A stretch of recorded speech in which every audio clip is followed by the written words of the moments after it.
Programming के लिए जो है कि जो आपको इन प्रोग्राम्स, लोड फ्लो प्रोग्राम्स जो आपको लिखने हैं, इसमें आपको डिफरेंट चीजें, क्योंकि आपको प्रोग्रामिंग पता होनी चाहिए थोड़ी बहुत, इससे पहले कि आप जो है वाई बस और गॉस ईडल मेथड या न्यूटन रैप्सन मेथड को जो है यहाँ पे करोगे उनके प्रोग्राम्स।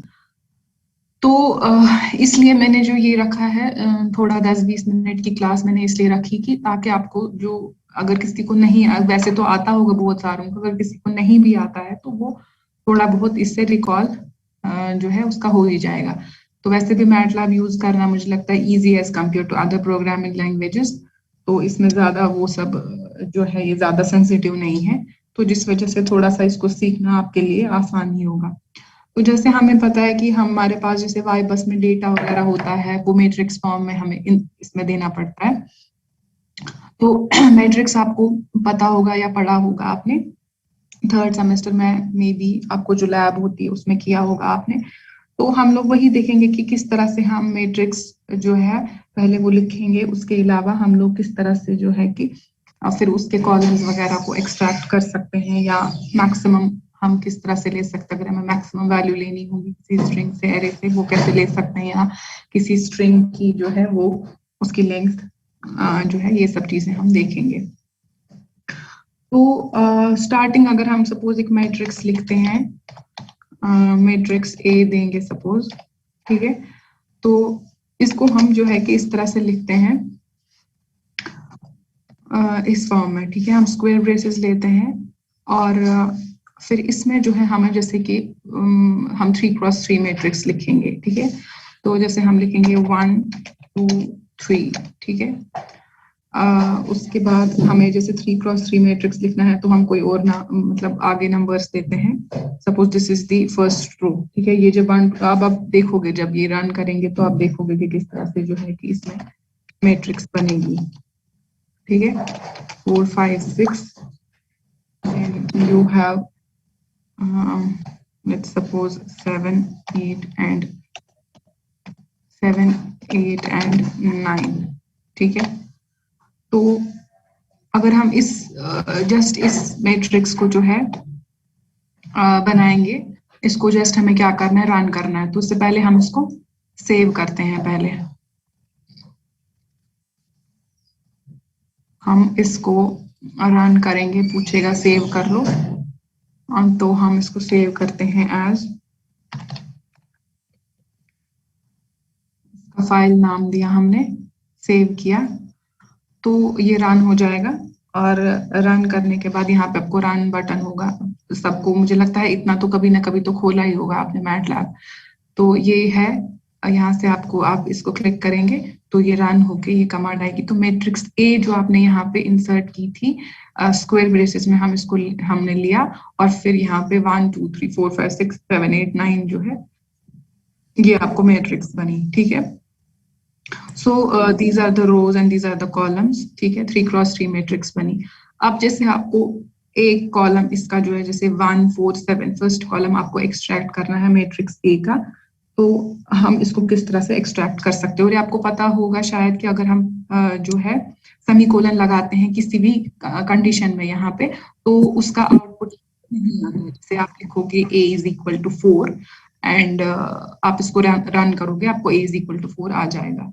तो अब अगर इसको आप जो है कि सेमीकोलन से टर्मिनेट करोगे तो फिर जो है वो आउटपुट नहीं देता है, ठीक है। तो ये बेसिक चीज आपको पता होगी। तो अब हम क्या करते हैं, जैसे कि हमारे पास एक कॉलम, हमें कोई इस मैट्रिक्स ए में हमें कोई कॉलम सब एक्सट्रैक्ट करना होगा, ठीक है। तो हम लिखेंगे जैसे कॉलम 1, ठीक है। एक कॉलम 1 हमने नाम दिया। So this is equal to, हम क्या करते हैं, मैट्रिक्स ए जो हमने नाम दिया ऊपर इसका, इस वेरिएबल का, ए भी आप दे सकते हो कुछ भी। तो ये नाम मैंने इसको दिया मैट्रिक्स ए, यही मैंने यहाँ लिखना है। तो ये इस मैट्रिक्स ए का पहला कॉलम जो है एक्सट्रैक्ट करेगा। तो किस तरह से करता है, इसका जो आप ये लिखते हो सिंटेक्स, वो इस तरह से होता है कि एक तो ये लिखना है आपको कोलन, देन कॉमा, और कॉमा के बाद जो है आप को जो वाला कॉलम चाहिए, जैसे आपको सेकंड कॉलम चाहिए तो आप इसको 2 कर दोगे यहाँ पे, ठीक है। इसको अगर आपने रन किया तो आपको ये 258 जो कि सेकंड कॉलम था आपकी इस मैट्रिक्स का, ये 258 ये वाला जो है ये आपको मिल जाएगा 258 कॉलम 1। इसी तरह से आप कॉलम कोई भी कॉलम एक्सट्रैक्ट कर सकते हो, ठीक है।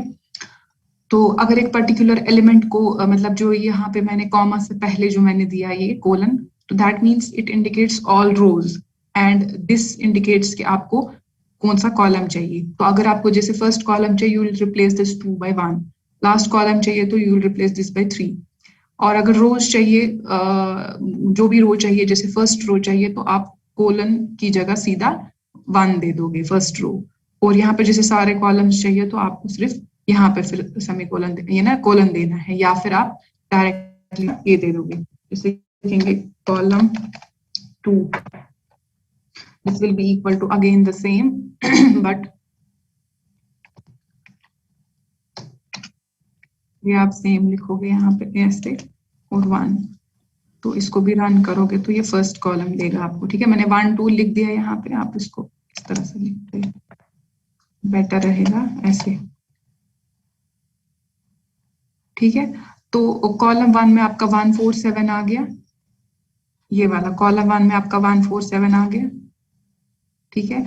तो कॉलम 1 में जब आपको 147 आ गया और कॉलम 2 जो है आपका 258 था, तो यानी कि जो मैंने पहले लिखा था कॉलम 2 उसमें आपको 258, column 2 will give you 258 and column 1 will give you 147। Fine.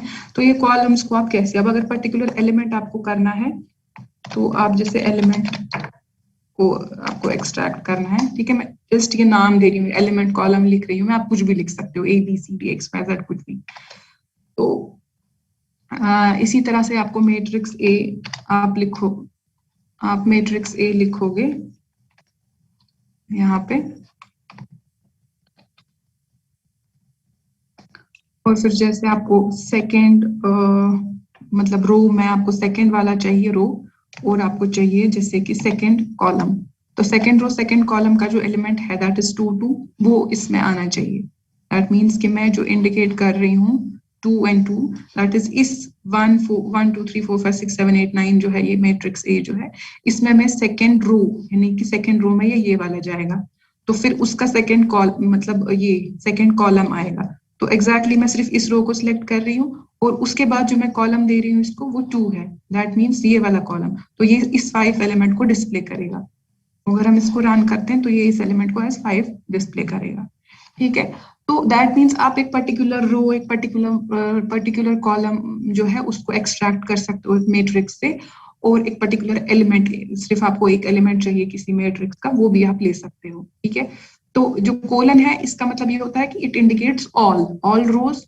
अगर आप ने पहले लिखा, क्योंकि हम पहले रो को डिफाइन करते हैं, जैसे यहाँ पे आ गया 2, this is row and this is column, तो यहाँ पे ऑल रोज को ये इंडिकेट करता है और कॉलम सेकंड को इंडिकेट करता है। यहाँ पे ये ऑल रोज को इंडिकेट करता है और ये फर्स्ट कॉलम को करता है। अब अगर आपको फर्स्ट कॉलम देना है आप यहाँ 1 दे दोगे, सॉरी फर्स्ट रो देना है आप यहाँ पे 1 दे दोगे, और जैसे ऑल कॉलम्स करने तो यहाँ कॉलम दोगे। तो ये चीज आप रन करके देख सकते हो।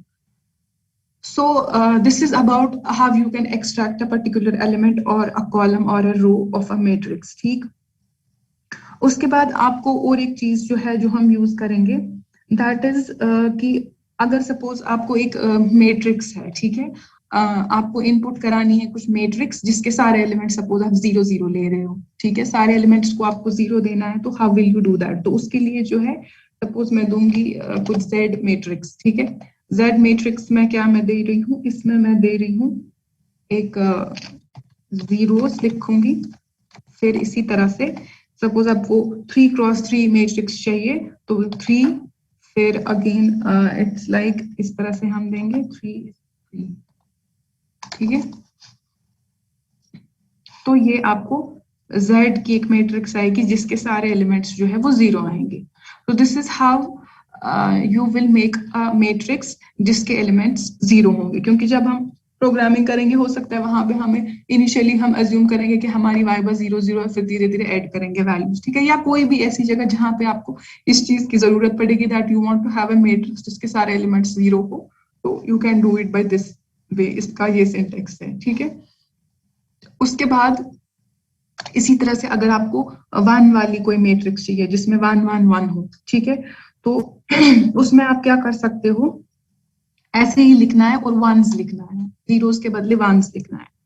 सपोज आप ले रहे हो वाई मैट्रिक्स, ठीक है, तो जिसमें आप दे रहे हो वंस दे रहे हो, और सपोज हमने 4 क्रॉस 4 मैट्रिक्स लिया, ठीक है, तो इसमें क्या आएगा, ये 1 1 करके सारी मैट्रिक्स आएगी, ठीक है। सो this is how you can have matrices. आप पहले मैंने जैसे इनपुट की मैट्रिक्स, फिर किस तरह से उसका कॉलम या उसका रो एक्सट्रैक्ट करना है, किस तरह से लिखना है, then you have this Z and Y, एक मैट्रिसेस हमने ली हैं जिनके एलिमेंट्स को हमने जीरोस और वंस बनाना है, तो हम इस फंक्शन इससे ये जीरोस और वंस देके हम उस मैट्रिक्स को जो है जीरो मैट्रिक्स या 1 वाली मैट्रिक्स बना सकते हैं जिसका हर एक एलिमेंट है वो 1 आता है, ठीक है। उसके अलावा जैसे आपको मैक्सिमम की कंडीशन यूज करनी है कि आपको एक स्ट्रिंग ऑफ वैल्यूज होंगे, उसमें आपको देखना होगा कि जैसे 1 2 3 है तो मैक्सिमम ऑफ 1 2 3 इज 3, तो वो 3 डिस्प्ले कराना चाहिए, ठीक है। तो वो आपको जैसे हम यहाँ पे जनरलाइज करेंगे, जैसे हम कुछ नंबर्स दे रहे हैं, ठीक है, तो नंबर्स हम दे रहे हैं जैसे 2 3 और 4, ठीक है, तो 2 3 4 जैसे मैंने कोई नंबर्स दिए, और उसके बाद जैसे मुझे कुछ मैक्सिमम ऑफ दीज नंबर्स चाहिए, तो मैं लिखती हूँ मैक्सिमम इज इक्वल टू, इसका जो है आप इस तरह से लिख सकते हो, इसका function max and then numbers, ठीक है, जो आपको इन नंबर्स 2 3 4 में आपको 2 3 4 में आपको जो ये है, ये किसमें सेव है, नंबर्स में, और what is the maximum of numbers, that is like this. तो ये जो है ये आपका मैक्सिमम ऑफ दीज नंबर्स जो है वो डिस्प्ले करेगा। तो what is the maximum of 2 3 4, that is 4, ठीक है। सो इसी तरह से अगर आपको जैसे मैट्रिक्स में होगा तो वहां पर हम देखेंगे कि कॉलम में आपको मैक्सिमम देखना है, तो आप डायरेक्टली वो कॉलम दे दोगे, जैसे कि आपको यहाँ पे कॉलम 2 है, तो आप इस कॉलम 2 का डायरेक्टली जो है मैक्सिमम ले सकते हो, ठीक है, कॉलम 2 का।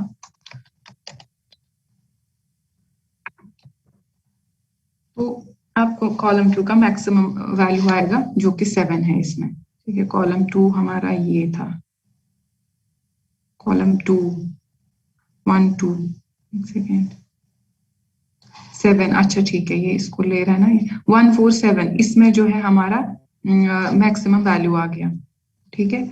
तो मतलब आप कोई भी वैल्यू जो है इसमें दे दो, जैसे कि यहाँ पर मैंने 2 3 4 दिया तो इसने मैक्सिमम वैल्यू दिया। अब जैसे मैं इसको यहाँ पे ये कर देती हूँ, तो यहाँ पे जो ये नंबर्स अभी डिस्प्ले हो रहे थे वो नहीं आएंगे, क्योंकि मैंने इसको जो है इससे रिप्लेस किया, सॉरी इससे एंड किया, इससे मैंने इसको एंड किया सेमीकोलन से, तो नंबर्स जो है वो नहीं दिखाएगा ये, ठीक।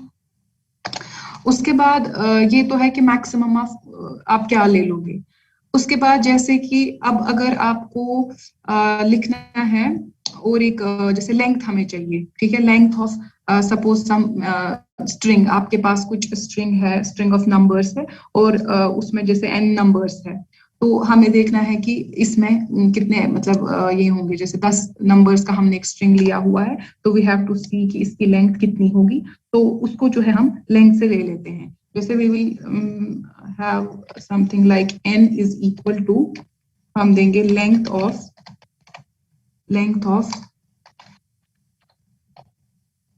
ऑफ दिस, जैसे कि आपको हमारे पास ये नंबर्स है, ठीक है, हम इसी को लिखते हैं, तो लेंथ ऑफ दीज नंबर्स, तो ये आपको 3 दे देगा, n इज इक्वल टू 3, तो n इज इक्वल टू 3 क्या है, length of these number, length of what, length of this 2 3 4, तो 2 3 4 की ये लेंथ आपको दे रहा है 3, ठीक है।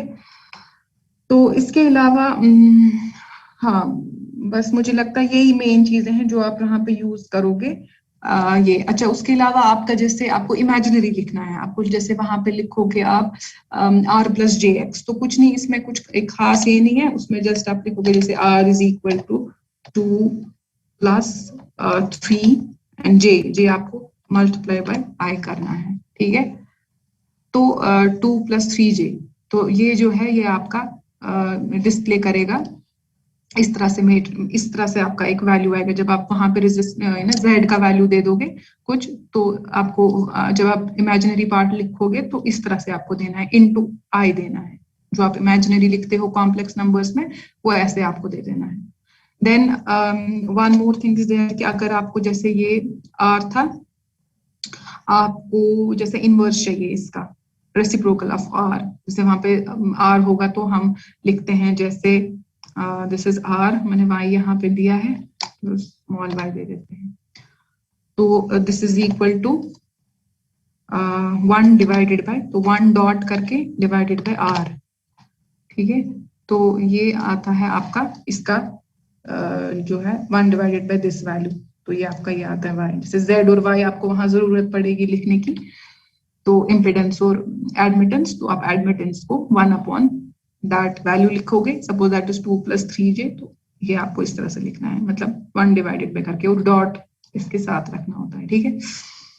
तो ये है कि आप किस तरह से क्या क्या चीजें जो है प्रोग्रामिंग में आपको यूज करनी पड़ेंगी। तो वहां पे आपको ये समझना नहीं है, ये आपको समझ के रखना है पहले ही कि किस तरह से हमने मैट्रिक्स ली जिसमें हमने जीरोस लिए, वंस वाली मैट्रिक्स कैसे ली, या लेंथ हमने कैसे लेनी है, या मैक्सिमम कैसे लेना है, ये चीजें हम वहां पे यूज करेंगे। तो इस वजह से जो जो चीजें वहां पे हमें यूज करनी है वो मैंने कुछ डिस्कस की, और भी अगर कुछ होंगी तो वो हम वहां पे देख लेंगे। वैसे अभी तक तो यही सब चीजें आपको, और उसके अलावा जैसे इफ एल्स लूप्स हैं, व्हाइल लूप है, वो तो आपने मुझे लगता है कोई भी जो भी प्रोग्रामिंग है जिस तरह से हम उसमें लूप्स को चलाते हैं, लूप्स रन होते हैं, फॉर लूप है तो, या इफ एल्स स्टेटमेंट्स है, तो वो सब चीजें जो है आपको वहां पे हम वो मतलब आपको एटलीस्ट उसका आइडिया होगा कि लूप्स कैसे चलाते हैं हम। सी प्रोग्रामिंग वगैरह वो तो की ही होगी आपने, तो जिस तरह से उसमें वो लूप्स काम करते हैं वैसे ही यहाँ पे मैटलैब में भी हम उसी तरह से जो है ये सब चीजें करते हैं, ठीक है। तो इसके अलावा ये चीज का आप ध्यान रखें कि यहाँ पे जो जो चीजें हमने पढ़ी वो हम नेक्स्ट टाइम जब हम वाई बस बनाएंगे तो उस टाइम पे हम लोग उसमें वो सब चीजें जो है वो करेंगे, ये सारी चीजें उसमें यूज होंगी, ठीक है। तो उस टाइम पे आपको इन चीजों के रिगार्डिंग कोई प्रॉब्लम नहीं होनी चाहिए, दैट ये जो है आप इन चीजों को देख लो, ठीक है। इसकी प्रैक्टिस कर लो आप, तो जिसको आता है तो ठीक, कोई मसला नहीं है, जो पर जिसको नहीं आता है वो देख लो ये कैसे करते हैं। तो आई गेस हाँ, और इसके अलावा तो कुछ था नहीं जो आपको डिस्कस करना था, ठीक है। तो इंशाल्लाह नेक्स्ट टाइम हमारी लैब जो है, अब आपको ये रखना कि आपका ट्यूसडे, हाँ ट्यूसडे आपकी सेकेंड हाफ में लैब होगी इस बार, क्योंकि परसों भी मैंने सोचा था आपको लैब कराऊंगी, पर आप लोग शायद अपने अपने काम में बहुत बिजी होते हो, तो आप वो टाइम जो है लैब के लिए रखा करो ट्यूसडे को, कि वेंसडे को भी लैब होती है, लेकिन अब वेंसडे नहीं, हम प्रोग्रामिंग ही करनी है तो एक दिन में ही दोनों करेंगे, ठीक है। सो आई गेस इतना काफी है आपको फिलहाल सीखने के लिए, तो बाकी इंशाल्लाह हम नेक्स्ट इसमें देखेंगे लैब स्लॉट में। उसके अलावा अगर आपको ना यूट्यूब वगैरह पे भी कुछ कुछ चीजें सीखनी है, इनके अलावा कुछ फंक्शन सीखने हैं, तो वो आप सीख लोगे वहां पे, ठीक है। फंक्शंस कैसे यूज करते हैं वो भी अगर देखोगे तो बेटर रहेगा, ठीक है। Functions, how will you use functions, function का सिंटेक्स होता है एक, वो देख लेना आप खुद से आज कि फंक्शन किस तरह से यूज करते हैं हम।